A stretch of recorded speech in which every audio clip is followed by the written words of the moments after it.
शेष है बारवाटी टिकेट बिक्री दिनक सरीगला 10,000 टिकेट। एवं अपेक्षा 9 तारीख को फटाफट मैच अपेक्षा दर्शक जी पाइला खुश आउ जी न पाइला मन दुखर करी घर को फेरिला। इंडिया और साउथ आफ्रिका मध्य आसंता डिसेंबर 9 तारीख रे अनुष्ठित हेबाकु थिबा T20 मैच पई ऑफलाइन रे टिकेट बिक्री शेष होईचे। एहा पूर्वरु डिसेंबर 1 रे ऑनलाइन रे 2000 टिकेट बिक्री करा जायतिला। डिसेंबर 3 और 4 तारीख रे ओसिया अनुबंधित संघ को टिकेट बिक्री करा जायतिला। टिकेट बिक्री पई कमिशनरेट पुलिस पक्षरु व्यापक व्यवस्था ग्रहण करा जायतिला।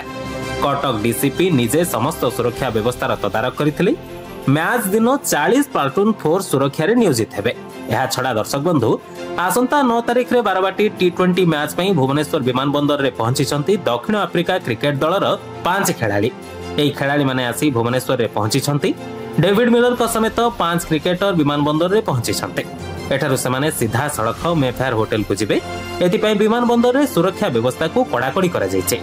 शनिवार भारतीय T20 दलर किछि खेलाड़ी आसी भुवनेश्वर रे पहुंचीबार रहिछि। वर्तमान भारत एवं दक्षिण आफ्रिका मध्य दिनिकिया श्रृंखला जारी रही। सीरीज रो गोटाए मैच बाकी अछि। एहा परे T20 सीरीज आरंभ हेबा। ब्यूरो रिपोर्ट लिव लाइव पड़िया।